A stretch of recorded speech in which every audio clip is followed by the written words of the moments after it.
तो आज डे 14 है और हम इसमें सीखने वाले हैं कि हम बर्ड्स को कैसे ड्रॉ करते हैं। अभी तक जो हमने ड्रॉ की स्टिल लाइफ और स्टिल लाइफ की शेडिंग को, तो आज हम बर्ड को ड्रॉ करेंगे और अगली वीडियो में हम उसे शेड भी करेंगे। तो वीडियो को देखते हैं। हेलो एवरीवन, आज है हम डे 14 में। तो डे 13 में अभी तक हमने जो बनाया वो था हमारा still life, shade and light and बाकी जो भी चीज़ें हमने उसमें सीखी। लेकिन आज डे 14 में हम थोड़े से अपने पैटर्न को चेंज करेंगे। हम स्टिल लाइफ से आगे बढ़ेंगे और वो होगा हमारा बर्ड्स एनाटॉमी। बर्ड्स के बारे में हम जानेंगे कि बर्ड्स की ड्राइंग को हम कैसे बनाते हैं। जैसे जनरली आप क्या करते हो कि पोर्ट्रेट बनाते हो। पोर्ट्रेट बनाने से पहले आपको बहुत सारे बेसिक प्रैक्टिस करने होंगे, जैसे कि बर्ड्स, एनिमल्स, सीनरी, लैंडस्केप हो गया, आपका सिटी स्केप हो गया, व्यू हो गया, जो भी चीज़ें आप आसपास की चीज़ें देखते हो। स्टिल लाइफ सबसे इंपॉर्टेंट है हमारा। तो इसमें आज हम सीखने वाले हैं कि हम बर्ड्स को कैसे ड्रॉ करते हैं। बर्ड्स को ड्रॉ करने के पीछे जो हमारा रीज़न मेन होता है वो कि बर्ड्स जो हम ड्रॉ करते हैं तो इसमें हमारी गलतियाँ अगर होती हैं तो गलतियों से हम सीखते हैं। इसमें जहाँ भी गलतियाँ होती हैं वहाँ से हम गलतियों से सीखते हैं और सीख के अपनी ड्राइंग्स को इम्प्रूव करते हैं। लेकिन हम अगर अपने फेस के स्ट्रक्चर में, फेस बनाने के टाइम अगर हम गलतियाँ करते हैं तो हम उसमें बहुत कुछ सीख नहीं पाते हैं। और मैंने पहले भी बताया आपको कि वहाँ जब गलतियाँ होती हैं तब आप डेमोरलाइज़ हो जाते हो, तब आपका इंटरेस्ट ख़त्म होने लगता है। तो इसके लिए आपको ज़्यादा से ज़्यादा प्रैक्टिस करना है बाकी चीज़ों पे, जैसे स्टिल लाइफ हो गया, बर्ड्स हो गया, एनिमल्स हो गया, इन सारी चीज़ों पे आपको ज़्यादा फोकस करना है। तो ये सब जब आपके प्रैक्टिस स्ट्रॉन्ग रहेंगे तब आपको ड्राइंग्स करने में ज़्यादा अच्छा लगेगा और ज़्यादा अच्छे से समझ में आएगा। ड्राइंग करने का जो तरीका है वो मैंने आपको बताया था कि हैंड फ्री करके स्ट्रेट लाइन की मदद से अपने ड्राइंग को बनाएंगे। हमें बहुत टाइम नहीं लगता ड्राइंग्स को बनाने में, क्योंकि हैंड फ्री जो है बहुत ज़रूरी है। और हैंड फ्री मेथड से अगर आप ड्राइंग्स को बनाते हो तो फिर आपका ड्राइंग भी अच्छा होगा और आपको देखने में भी ये सुंदर लगेगा। तो आज हम एक बर्ड को ड्रॉ करेंगे। आपने बर्ड देखा होगा जो कि विज़िट करते हैं, वो वेदर के हिसाब से इधर उधर विज़िट करते हैं। तो ये उस तरह के बर्ड हैं। नाम इसका आप कमेंट में बताएं हमें कि ये कौन से बर्ड हैं। देखेंगे यहाँ पे कि किस तरीके से हम इसे ड्रॉ करते हैं। जनरली आपको स्ट्रेट लाइन की मदद से ड्राइंग बनाने हैं।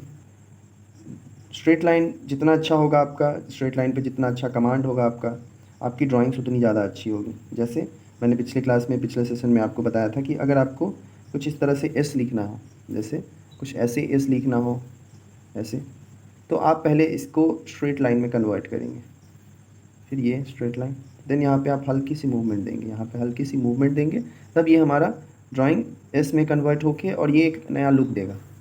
और अच्छी चीज़ें सबको पसंद होती हैं। तो आप सही तरीके से आप प्रैक्टिस करें। जितने अच्छे तरीके से आप प्रैक्टिस करेंगे आपके ड्राइंग्स उतने अच्छे होंगे एक टाइम पे।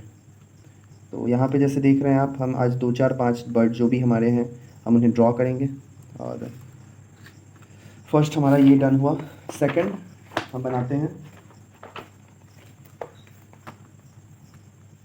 किसी भी बर्ड की ड्राइंग्स हमें बनानी है, किसी भी एनिमल्स को ड्रॉ करना है, तो ये हमारे लिए बेनिफिशियल होता है कि हम फ्री हैंड किस तरह से ड्रॉ करते हैं।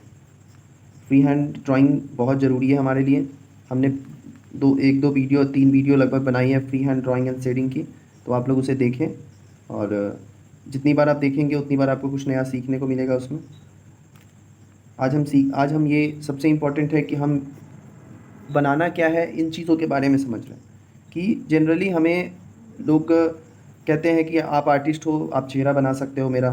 तो ये चीज़ तो है कि हम किसी के चेहरे को हम बना सकते हैं, लेकिन इसको बनाने के लिए हमें बहुत सारी चीज़ों को समझना होता है। मेन हमारा होता है ऑब्जेक्ट को अगर हम फोकस करते हैं, अच्छे तरीके से बनाते हैं, तब हम बाकी चीज़ों को भी कैप्चर कर पाते हैं। क्योंकि जो हमारा मेन ऑब्जर्वेशन पावर होता है वो ऑब्जेक्ट से ही निकल के आता है। जब आप ऑब्जेक्ट को ड्रॉ करते हो तब आपका ऑब्जर्वेशन इसके लिए बहुत ही क्लियर हो जाता है। किसी भी चीज़ को आप देख के एब्जॉर्ब कर लेते हो। ऑब्जेक्ट में क्या होता है, बहुत सारे सर्कल्स, ओवल्स, लाइंस, ये सारी चीज़ें होती हैं। तो वहाँ पे आपको समझना स्टार्टिंग में तो थोड़ा मुश्किल लगता है, स्टार्टिंग में तो थोड़ा टफ लगता है still life, but day by day आपको लगेगा कि अब ये चीज़ें बहुत ही आसान हो गई हैं। जैसे कि आपको अभी लग रहा होगा कि फ्री हैंड में ड्रॉ कर पा रहा हूँ। तो ये सारे के सारे जो फ्री हैंड ड्राइंग है, ये सब कमाल आप देख सकते हो। तो आपको लगेगा कि ये इजी भी है और जनरली हम भी बना सकते हैं। लेकिन जब आप बनाओगे विदाउट प्रैक्टिस तब आपको ये टफ़ लगेगा। और आपको कोशिश करते रहना है कि आप ढंग से प्रैक्टिस करो, ढंग से कुछ अच्छा बनाओ। और सही चीज़ क्या बनानी है वो हम आपको हमेशा बताएंगे कि क्या बनाना है स्टार्टिंग में, क्या नहीं बनाना है। अब जैसे फेस ही बनाने आप शुरू करते हो तो फेस डायरेक्टली हम बनाने शुरू करते हैं तो उसमें हम पार्ट को समझते हैं। सबसे इंपॉर्टेंट होता है कि हम आइज़ को समझते हैं, नोज़ को, लिप्स को, ईयर्स को, हेयर्स को। अब धीरे धीरे उसके हर एक डे बाय डे हम सेशन को चलाएंगे और तब हम आपको बताएंगे कि किस तरीके से हम पिक्चर को ड्रॉ करते हैं। तो यहाँ पे जैसे कि आप देख सकते हैं कि हमने यहाँ पे ड्रॉ कर लिया है दो पिक्चर। अब हम आगे ड्रॉ करने वाले हैं किसी भी एक बर्ड का फेस, क्योंकि जगह उतना ज़्यादा है नहीं। अब जैसे हम यहाँ पे एक ईगल ड्रॉ करने वाले हैं। ईगल की ड्राइंग्स आपने देखी होगी, पहले भी ईगल को तो ज़रूर देखा होगा। तो पहले हम इसके बिग्स को ड्रॉ करते हैं। बिग्स को ड्रॉ करने के बाद हम जो इसमें एक होल होता है इनके नोज के पास, उसको हम देखेंगे। फिर इसके आउटलुक को कवर करेंगे। जैसे हमारे कहने का मेन मतलब ये होता है कि किसी भी चीज़ को आप स्टेप बाय स्टेप अगर चलेंगे तो आपको वो अच्छे तरीके से समझ में आएगा।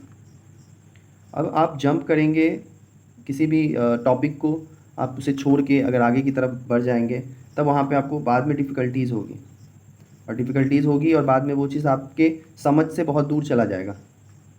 इसलिए जितना आप प्रैक्टिस करें, अगर आप प्रैक्टिस करते हो गलत हो जाती है देन घबराने वाली बात नहीं है। गलतियाँ सबसे होती हैं और उस गलती को हम आर्टिस्ट सुधारते हैं।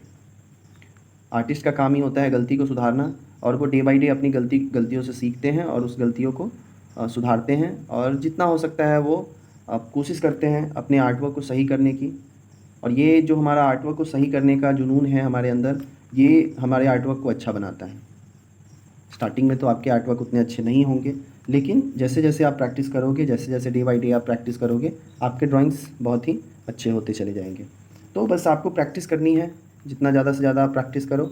तो ये हमारा बर्ड का ड्राइंग हुआ डन। और इस तरह से हम और भी ड्राइंग्स को, जैसे कि अभी हम कुछ पार्ट को ड्रॉ करेंगे। जैसे कि एक बर्ड है जिसका कि हम टेल को ड्रॉ करेंगे। टेल्स को हम यहाँ पे कवर अप करेंगे। समझने की जो हमारी चीज़ें होती हैं वो होती हैं कि हम इसके कॉम्पोजिशन को समझते हैं। जो भी ड्राइंग हम बना रहे होते हैं उसमें जो कॉम्पोजिशन यूज़ में आता है, जो इसकी लंबाई और चौड़ाई होती है। अब जैसे कि पैरट देखें तो पैरट की किसी पैरट की पूँछ बहुत लंबी होती है, तो हमें पूँछ को लंबा बनाना होगा। ये नहीं कि हम उसे कम स्पेस में ही ख़त्म कर दें, तो फिर वो हमारा एक अच्छा लुक नहीं देगा। तो इस चीज़ को समझें, एक दूसरे से कंपेयर करते रहें ड्राइंग्स को। जैसे कि आप ड्राइंग्स को कंपेयर करने का मतलब है कि जो आप बना रहे हो, जैसे कि ये पूँछ बना रहे हैं हम यहाँ से, तो ये किस पार्ट से स्टार्ट हुआ है। तो जैसे ये यहाँ से स्टार्ट हुआ है और इसके बाद ये वाला पूँछ थोड़ा सा बाहर की तरफ है। तो इन सारी चीज़ों को हम ध्यान देंगे, नोटिस करेंगे और ड्राइंग्स को कंप्लीट करेंगे। मे बी नेक्स्ट वीडियो जो होगा हमारा इसके शेडिंग को लेके होगा, जिसमें भी हम शेड एंड लाइट को जानेंगे। और हम जितने भी ड्राइंग्स और पेंटिंग्स को बनाते हैं अपने पूरे लाइफ में, उन सब में सबसे इम्पॉर्टेंट जो रोल होता है हमारा ड्राइंग के टॉपिक में, वो शेड एंड लाइट का ही होता है। अगर शेड एंड लाइट पे आपका कमांड है तो आप अपनी ड्राइंग्स को बहुत अच्छे तरह से बना सकते हो। शेड एंड लाइट पे अगर कमांड नहीं है तो पहले आपको कमांड करना होगा शेड एंड लाइट पे, और तब जाके आपको अपनी ड्राइंग्स को बनाना होगा। तब आपकी ड्राइंग्स पहले से ज़्यादा बेटर होंगी, क्योंकि शेड एंड लाइट के बिना ड्राइंग्स नहीं है। ठीक है, तो आज की वीडियो के लिए बस इतना ही। ज़्यादा से ज़्यादा ड्राइंग करें, ज़्यादा से ज़्यादा प्रैक्टिस करें और कमेंट में इन बर्ड्स के नाम लिखें। धन्यवाद।